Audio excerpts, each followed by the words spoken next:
Jean-Philippe Donzé, Joseph Gargano. Vous allez intervenir tous les deux pour parler de cette maison de santé de Bâle-Monquillet. Alors, on parle un petit peu, et puis ensuite, on regardera un film qui dure 3-4 minutes sur la mise en œuvre de ce fameux pisé. Dans cette maison de santé, alors Jean-Philippe Donzé, vous êtes l'architecte. Comment ça démarre cette histoire? C'est une demande de la commune Pas tout à fait, en fait.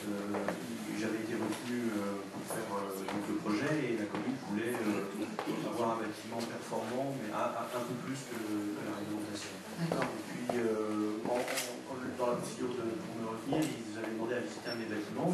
J'avais fait l'extension de l'unité de Saint-Dié et ils me disaient que le bâtiment leur plaisait beaucoup, sur ce qu'ils me retenaient, et qu'ils voulaient avoir un bâtiment au minimum de cette performance-là. Et moi, je leur ai dit, on pourrait faire un peu plus performant, parce que comme on a déjà fait cette performance-là, c'est pas dépassé, puisque le bâtiment avait à peine 6 mois. Et je leur ai dit qu'il faudrait essayer d'aller un peu plus loin. Et si on va un peu plus loin, d'ailleurs, on pourra postuler à l'appel d'un projet de Prévat, qui cette année-là imposait à ce que, pour les bâtiments neufs, à ce que le niveau minimum soit énergie positive. Et donc c'est comme ça que le maître d'ouvrage a dit, bah oui, pourquoi pas.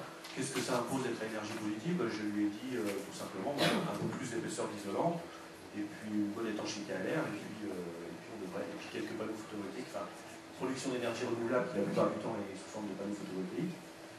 Et voilà, c'est tout ce que ça imposera en plus, quoi. C'est effectivement ce qui s'est passé. Le maître d'ouvrage est mis banco et on est parti là-dessus. Donc ça, c'est le projet. Après, il y a la mise en œuvre, Oui. qui va poser quelques soucis. Ça va pas être tout à fait facile. Et pour... Alors, Joseph Gargano, c'est votre entreprise qui s'en est chargée. Vous êtes un aventurier de la construction. Dès qu'il y a un truc nouveau, un peu compliqué, c'est vous qu'il faut appeler. Oui, Voilà. en fait, le pied, c'est de sa faute. C'est de sa faute. À s'aventurer là-dedans, parce qu'en fait, c'est pas du tout la région dans ce type de... Avant Chantier, vous aviez des cheveux, hein, puis alors... Ouais. Chantier, d'ailleurs, je bronzé aussi, pour les dégâts. Encore deux chantiers, puis... Voilà. Alors, on va voir, si vous voulez bien, la difficulté de mise en œuvre. Quelques mots peut-être avant le film, et vous allez le commenter. Oui, parce qu'en fait, ce chantier-là a eu un peu de retard au niveau du démarrage, en sachant que le pisé, bien sûr, c'est de la terre, et l'ennemi du pisé, c'est l'eau, forcément, donc ça se fait dans des conditions très chaudes, en général, plus ou moins au mois de juillet, c'est plus favorable. Vous avez prévu de commencer quand? C'était prévu juillet, en sachant que le pisé, par rapport à l'épaisseur du mur, il faut une moyenne de 3 mois de séchage. D'accord. Et vous avez commencé quand? Donc là, le 1er septembre. En septembre. Donc 2 mois de retard, 3 mois de retard. 2 mois de retard, c'est-à-dire qu'il aurait fallu... c'est pas tellement les conditions de mise en œuvre qui posaient problème, c'était plutôt le temps de séchage après la mise en œuvre, et qui nécessitait qu'on soit certain de ne pas avoir de gel pendant, pour moi c'est peut-être un peu beaucoup, mais au minimum 1 mois et demi, à 2 mois quand maximum. Et comme on avait commencé au septembre, le chantier qui avait à peu près 1 mois de VRD, il fallait couler la dalle basse, on aurait pu commencer à piser les murs sur place vers le mois de novembre, et là on n'était pas sûr du tout d'avoir pendant 1 mois et demi absolument pas de gel. Donc vous avez fait le choix de faire ça dans un hangar. Voilà, alors déjà le pisé, c'est pas une technique très courante ici, même si elle est beaucoup plus courante en Isère, mais ici c'est pas courant, donc c'était déjà un peu compliqué. Le maître d'ouvrage, lui, il était partant, il voulait quelque chose d'innovant, de performant, donc voilà, il faisait confiance, il n'y avait aucun souci là-dessus. C'est le problème du bureau de contrôle. On l'évoquera après. Hein, et puis après, il y a eu effectivement le problème de planning. Mais donc, comme on a vu qu'on ne voulait pas prendre le risque d'un arrêt de chantier, d'avoir commencé la dalle et puis après d'arrêter le chantier pendant 4-5 mois, on s'est dit, il y a une autre solution qui a été encore plus aventureuse, mais moi, j'ai pas trop peur du risque, donc ça va. C'était de préfabriquer les murs ailleurs, en atelier, pendant qu'ils faisaient les VRD et la plateforme. Donc on gagnait en gros 2 mois. Et on laissait sécher les murs en atelier, et après, on venait les transporter, et on les posait sur la dalle, comme des Legos, quoi. Sur le papier, ça c'est sur le papier, c'est pas du papier, les coupures. Ça c'était sur le papier, sauf que les Legos qu'on déplaçait faisaient entre 7 et 8 tonnes, qu'il y en avait 21, qu'il a fallu trouver les moyens de levage adéquats, et qu'en plus, le jour où on a voulu les poser, et à la fin de la première journée, il a commencé à pleuvoir. C'était très compliqué. Allez, c'est parti, on y va, Joseph Gargano, je vous en prie. Mais regardez derrière vous. ça va l'expérience. Donc en fait, le pisé, hein, pour ceux qui ne savent pas vraiment, on va voir exactement comment ça, c'est les images. On va passer le petit fil. Et chez Gargano, vous allez nous commenter ce qu'on voit. Voilà, donc en fait, un système de manches, donc comme le béton à rond.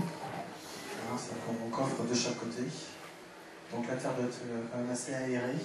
On a un axe avec un malaxeur ou un moduculteur. Et ensuite, on la projette avec des seaux, donc à la main, contre la paroi. Donc on fait des strates sur ce chantier-là de 20 cm d'épaisseur pour avoir un strat de à peu près 15 cm. Donc c'est une terre qui est juste mélangée à peu près à 10% d'eau, sans armature métallique, sans ciment. Et ensuite on prie donc cette terre avec un fouloir mécanique. Alors il y a forcément un compresseur. Et ça peut être à la main aussi, on le voit là, voilà. Côté à la main. Aussi à la main.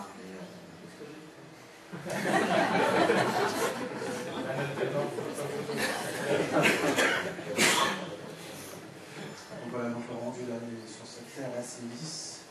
Donc on a mis ça sur des socles en bois que nous voyons, et avec des petites réservations métalliques pour pouvoir après les transporter sur chantier. Donc pour le transporter, il faut que le module soit en compression, donc c'est ce qui explique la poutre au-dessus et les sangles, et le socle qu'on a fabriqué à chaque fois. Et c'est comme ça qu'on peut les transporter sans aucun problème. D'ailleurs, il n'y a eu aucun problème au transport. Sur 2 modules, il y a eu un problème, mais c'est pas la cause, c'est la pluie en fait qui s'est infiltrée et qui a fait que le module, la terre a complètement pompé l'eau qui était en bas. Et quand on les a soulevés pour les replacer, parce qu'en fait la fin de la journée approchait et on avait pas eu le temps de les poser, les sangles sont rentrées de 50 cm à l'intérieur du module, donc il a fallu, et c'est là où c'est intéressant, on a simplement écroulé les modules et on a repisé avec la même terre les jours suivants sur place. Du coup, il y a 2 modules qui ont été faits sur place. Alors avec des températures qui étaient relativement basses, donc il a fallu mettre des câbles chauffants dedans, c'était un peu... Et le temps de séchage du coup, on les a protégés justement avec des câbles chauffants dedans pour éviter qu'ils ne gênent. Alors les traits blancs, qu'est-ce que c'est? C'était un choix d'architecte. Un choix d'architecte. Pas tout à fait respecté par l'entreprise d'ailleurs. On avait dessiné chaque lit c'est de la chaux en fait. On avait plusieurs couleurs, il y avait de la cendre aussi. Et l'entreprise a cru qu'on avait mal dessiné, alors il s'est appliqué à faire les traits bien réguliers. Alors que c'est exactement le contraire. Mais enfin, c'est un petit détail. Voilà l'entreprise et l'architecte. Donc voilà la maison de santé à l'intérieur. Voilà les fameux joints blancs. C'était simplement décoratif. Hein, parce que, en fait, le pisé, c'est donc juste de la terre avec un peu d'eau. On vient, comme vous l'avez vu. Ah là, ça recommence. Oui, ouais. Il est en boucle. Alors, on regarde une deuxième fois. Ce qui est impressionnant, c'est qu'une fois qu'on a pisé la terre, on peut décoffrer tout de suite à l'inverse du béton. Et le mur est de toute façon déjà autostable. Et on pourrait quasiment le charger à son maximum sans aucun problème. Alors Madame Bénard de MMH, qui est bailleur social et maître d'ouvrage, est très impatiente de vous entendre, Jean-Philippe Donzé, parler des bureaux de contrôle. Oui. Je pense que vous êtes un peu dur avec le contrôle. Enfin là, il vous a suivi quand même. Contraint forcé, on va dire. C'est-à-dire qu'en fait, le bureau de contrôle, normalement, au dossier d'appel d'offres, doit donner ce qu'on appelle la RICP. Et donc, il doit éplucher complètement le dossier d'appel d'offres et dire ce qui lui semble conforme à la réglementation ou pas. Et là, il nous a donné un RICP qui était quasiment vierge, tout était bien, et puis voilà. Et la première réunion de chantier, au démarrage, la personne qui était au bureau de contrôle a découvert qu'il y avait du pisé. Alors le pisé était à l'intérieur, c'était une mur porteur, mais à l'intérieur, absolument pas à l'extérieur, et sur une hauteur d'étage, donc 3 mètres de haut, c'est tout. Donc c'était vraiment extrêmement peu risqué, il n'y avait pas de problème. Mais elle n'avait pas vu que c'était effectivement du pisé. Donc première réunion de chantier, elle découvre que c'est du pisé. Et là, elle dit, ah bah non, c'est pas possible, vous vous rendez compte, je ne peux pas accepter ça. Donc pour elle, il fallait arrêter le chantier, recommencer, puis mettre du béton à la place, ou mettre des poteaux. Elle voulait qu'on mette des poteaux béton dans le pisé à l'intérieur. Ce qui aurait été d'ailleurs catastrophique, hein, parce que là, on est sûr qu'on court à la catastrophe. Mais pour eux, voilà, le pisé, elle ne savait pas. Alors, pour quelle raison, Olivier Legrand? Pour quelle raison? Pour catastrophique. Parce qu'elle n'en avait jamais entendu parler, elle ne savait pas ce que c'était, et surtout, elle était persuadée que ça ne tiendrait pas. Enfin, mécaniquement, elle dit on ne peut pas ça ne tiendra pas, quoi. Je veux dire, quand on lui explique comment c'était fait, on met deux banches, on met de la terre par couche de vin, on pise, et puis après on décoffre tout de suite, et mais non, ça ne tient pas, c'est pas possible. La question c'est plutôt en quoi ça a été catastrophique de mélanger le béton avec... Ah, mais c'est parce que simplement, le pisé, comme tous les matériaux, a une structure, une élasticité, on va dire, qui lui est propre, et quand on met un point dur dans un matériau qui lui est beaucoup plus souple, ça fait des points de rupture, ça fait des fissures, et ça serait catastrophique. C'est exactement ce qu'il ne faut pas faire, je trouve. Et donc elle a découvert que c'était du pisé, elle n'en voulait pas, elle a fait le forcing, évidemment, elle a mis un avis défavorable. Et là, heureusement qu'on avait un maître d'ouvrage qui était exemplaire, parce que lui, il a fait le forcing dans le sens inverse, et il lui a dit que lui, il ne céderait pas, et qu'il fallait qu'elle se débrouille. Donc nous, on l'a aidé, le maître d'ouvrage, évidemment, et on a découvert que le même bureau de contrôle qui aujourd'hui nous refusait un avis favorable sur le pisé, avait été bureau de contrôle pour une opération qui s'est faite dans les années 80 sur le logement social autour de Grenoble, et c'était exactement le même bureau de contrôle avec des bâtiments qui faisaient R+2 jusqu'à R+2 en mur porteur et extérieur sans aucune protection, si ce n'est une protection habituelle, et qu'à l'époque, dans les années 80, le bureau de contrôle avait donné son avis. On lui a dit, allez voir dans vos archives, et là, il nous a dit, on ne les retrouve plus. Alors, allez voir la personne qui suit, elle vient de partir à la retraite. Enfin, c'était comme ça, jusqu'au moment où elle a compris que de toute façon, il fallait qu'elle donne son avis favorable. C'est la fait, parce que notre ouvrage, de toute façon, va passer. Ça s'est moins bien passé à Beach. Oui, le deuxième projet qu'on est en train de commencer le chantier. Là, le bureau de contrôle n'a pas voulu céder. Malheureusement, le maître d'ouvrage était un peu plus frileux. Et du coup, on est repassé avec un béton de site plus traditionnel. Parce que là, c'était pas du pisé, c'était un béton de terre, ce qu'on appelle un béton de terre. Ça se met en œuvre comme du béton, entre deux banches aussi, mais là on ne décoffre pas tout de suite. C'est plus rapide, c'est un peu plus économique, parce que là c'est un projet qui est beaucoup plus, qui est 3 fois plus important qu'à Grenoble. Donc, mais là le bureau de contrôle a vraiment fait blocage. Moi j'ai même été jusqu'à dire au maître d'ouvrage, on va changer de bureau de contrôle, puisqu'il ne veut pas. Et malheureusement là, le maître d'ouvrage ne l'a pas suivi. Le pisé vient de la région de Grenoble, d'ailleurs c'est souvent le cas. Pas que, il y en a un peu partout en France, il y en a très peu dans l'est de la France, mais il y en a beaucoup effectivement en Isère, où d'ailleurs c'est une région soumise au risque sismique. Alors, on pourrait croire qu'un matériau où il n'y a absolument pas de ferraillage dedans poserait problème. Il y a des fermes qui ont 400-500 ans, avec des murs qui font 15 mètres de haut, et qui sont là depuis 400 ans, sans aucun problème. Avec très peu d'entretien finalement, ils sont toujours debout. Alors quand un bureau de contrôle nous dit, non, vous comprenez, un pisé, ça ne peut pas tenir, c'est pas possible, donnez-moi la note de calcul qui prouve que ça tient.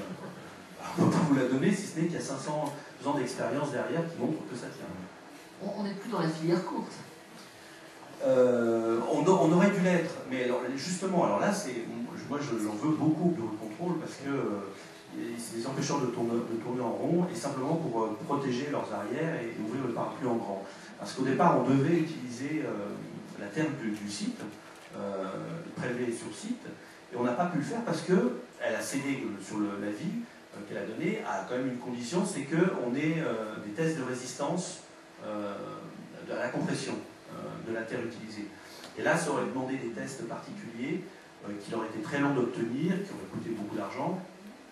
Et finalement, une des solutions, c'était d'utiliser une terre qui avait déjà été utilisée par l'entreprise avec laquelle était associée l'entreprise Gargano, et où les tests avaient déjà été faits, donc il y avait juste quelques petits tests complémentaires à faire. Donc du coup, on était obligé de prendre une terre de carrière d'Isère et de faire remonter 6 camions depuis Grenoble jusque chez nous. Donc il y a moyen de faire quelque chose chez nous. Ben oui, si on arrive à faire céder les bureaux de contrôle, il n'y a pas de souci, on est capable de faire avec de la terre locale, tout à fait. D'autant que Joseph Gargano, maintenant vous êtes équipé, vous savez faire. Voilà, on sait faire, oui, tout à fait. Vous êtes d'ailleurs en train de refaire. On a refait un chantier en Alsace. Avec le même architecte, le pénible. Non, un autre. Pénible aussi, ou comment? Voilà, ça s'est très bien passé.